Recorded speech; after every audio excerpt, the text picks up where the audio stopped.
on the grid. He passed Jacques Villeneuve. He took the lead. He stayed there. And Damon Hill exits the chicane and wins the Japanese Grand Prix.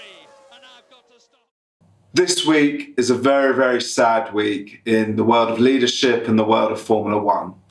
The world has lost Sir Frank Williams. And in this tribute, we're going to do a few things. We're going to look at his strategy. We're going to look at his work ethic. We're going to see actually how he achieved so much through the most amazing apprentices. We're going to ask our question, what disability? And then finally, we're going to look at how he has sacked the very best drivers in the world. We're also, on this week, we're going to visit Silverstone, a place that absolutely was owned by Williams during the 90s in terms of victory. So Williams made Silverstone their fortress. They won their first Grand Prix here in 1979 and then just kept on winning here. They then go on to, in the 90s, from 91 to 97, they would actually win 6 out of the 7 Grand Prix, and you'd have hundreds of British fans coming here to party and celebrate. And we're going to end this week by going to Didcot and paying our tributes to Sir Frank Williams. But now let's go and look at his strategy. Damon Hill famously said that Sir Frank Williams always saw the team as like his favourite film, Zulu. Now, if anyone has watched Zulu, or if they haven't watched Zulu, it's basically this idea that there was 150 British soldiers, 30 were injured, and yet they still withheld the force of over 4,000 Zulu warriors. And I think Sir Frank Williams saw himself and the Williams team like this in taking on the real giants of the sport over his career, such as the likes of Ferrari, Benetton and McLaren. And he was a guy who set up his business with Patrick Head. We're not going to do a full biography because there's a great Williams film out there, but we're going to look at actually what it meant to us. And that goes nicely to work ethic. When I did watch that great biographical film, you couldn't but be absolutely blown away by this idea that even on his wedding day, he'd gone back to work to try and make sure he could find that extra need for speed. You then also look at the accounts of drivers, and it's very interesting when you hear how the drivers, especially the test drivers, had to get to the circuit as the sun was rising, and back in those days testing was unlimited, drive the nuts off the car for the whole day until the sun was setting, and then the team was supposed to work crazy hours through the night. And that basically, that work ethic was one of the things that really apparently just blew people away about Sir Frank. He also was pretty much at every Grand Prix the whole of his life, jetting all over the world. And some people said, surely at some point doctor's orders will stop that. And he always just laughed. And he said, what orders?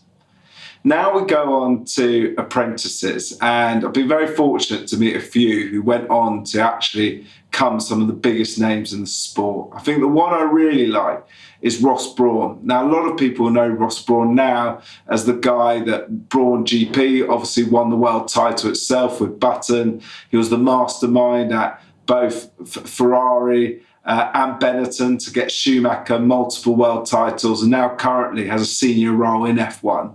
But Ross Brawn had a very nice story a few years back in Apprentice Week, how he went to Didcot for an interview with Williams, and he didn't actually get the job. Another guy got the apprentice, but the other guy got the apprentice, quit after 6 weeks, and they called up. And Ross Brawn always likes to be known as the second best apprentice in the world, and he's just thankful that the other guy quit after 6 weeks. What Williams always allowed his apprentices to do was really push the team to the limits and use their abilities and skill set to take the team to another level. So not only was there a young Ross Brawn at his time at Williams, but you also had a young Paddy Lowe, who was this like IT genius. And they brought him in, and there's some amazing photos of Paddy in his early days working on things like active suspension for Nigel Mansell's car. And while Frank was out doing the deals, Patrick Head ran that organisation, the engineering side. So Frank Williams, a bit like Enzo Ferrari, wasn't an engineer, but was fantastic at the commercial side of his business.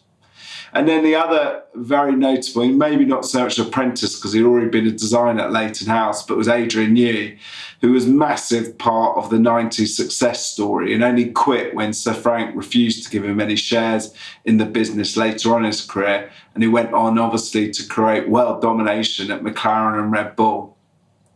But I think that interaction of giving young guys their chance, and if they could find the speed, that was what was important, not how old they were, not their career. And I think that apprentice look was absolutely incredible.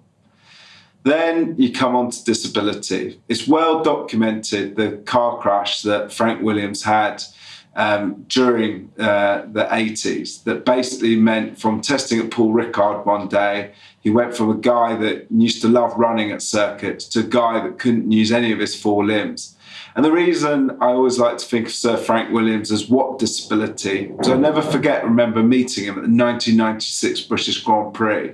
And there was a load of us teenagers there waiting to get a glimpse of Sir Frank Williams. Williams was the biggest team in the world at the time. Hill was going for the world title. And they did send out a PR lady beforehand to say that, Frank couldn't sign any autographs because he just didn't have the use of his limbs to do so. And as kind of a 13-year-old, that blew my mind that on one hand, this guy couldn't sign an autograph, but on the other hand, he ran the most successful F1 team on earth. The other thing that blew my mind about this idea of so-called what disability is that he was forever present at races, went round the world watching the Grand Prix. And also his wife wrote a book actually about their life after the car crash. And Sir Frank refused to read it. And the reason he refused to read it is he just saw it as one of those things you dealt with and got on with it and was this sort of stoic Brit. And I absolutely loved that stoic Brit mentality of Sir Frank Williams that comes across in all of his decision making. This idea that actually kind of nothing gets in the way, you just got to work around it, even if it means you have to have a carer. That's not really a challenge or a battle. And I think that's true greatness and leadership because everyone has their challenges and none more so than an injury like that. But I also like the idea that he never stopped thinking of new ideas. So Sir Frank Williams, and people will laugh now when they watch this, was the first guy that convinced Middle Eastern money, oil money, to come and invest into Formula One. Now you obviously have, Middle East oil money in every football club in most big leagues. But it was Sir Frank who went to the Middle East and convinced them to get involved in F1.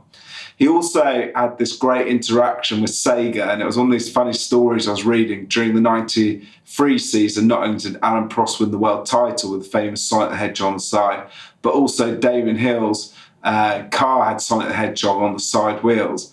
But apparently the commercial guy at Sega asked Sir Frank very cheekily, would Sir Frank put Sonic the Hedgehog on his wheelchair?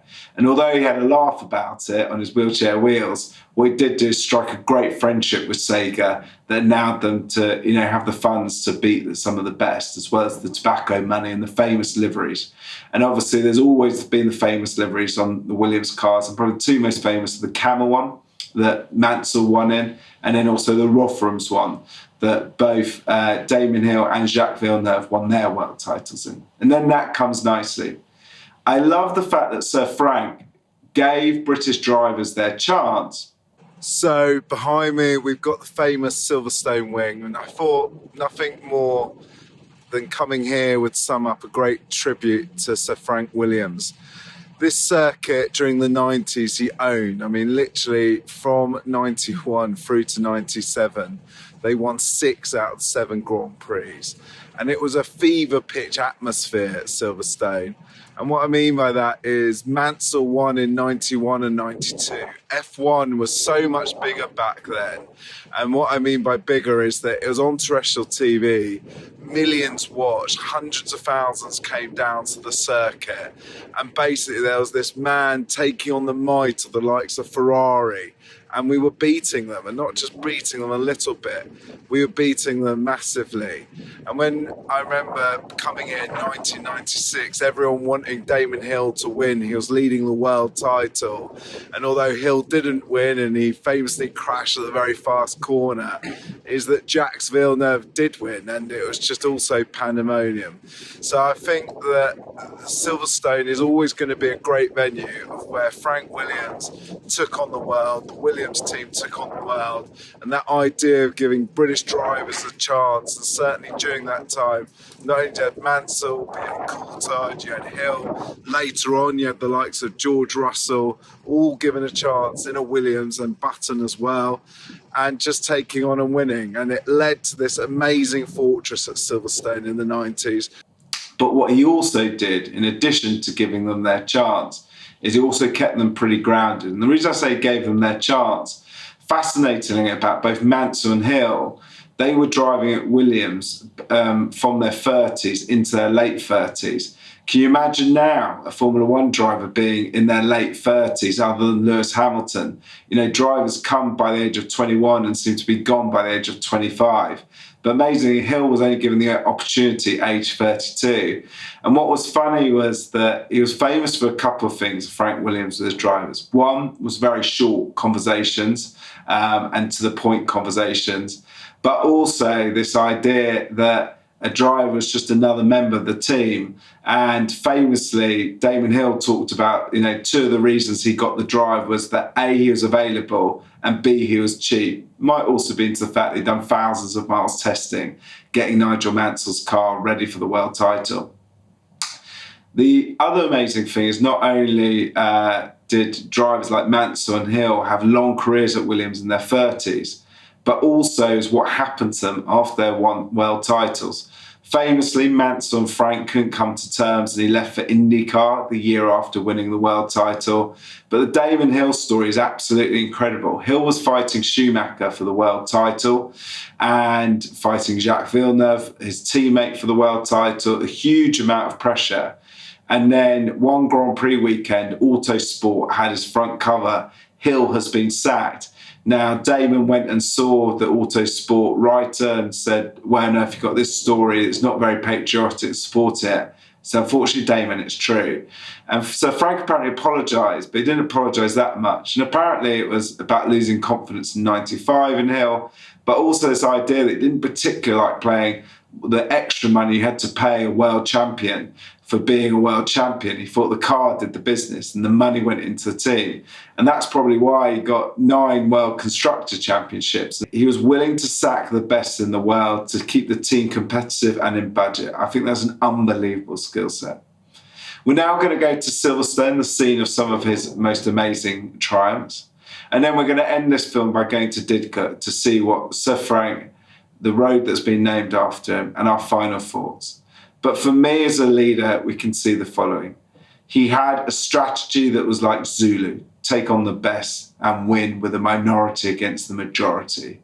He had a work ethic to work insane hours, even on his wedding day. He then believed in apprentices with skill sets that were new to the sport.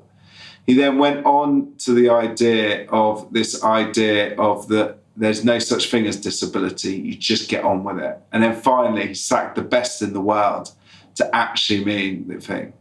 So Frank, we're going to miss you, and you are true both leadership, Formula One and legend. And you turned a small business of you and Patrick Head into employing hundreds of engineers. British motorsport, British leaders are indebted to you. And it's been a privilege to make this film.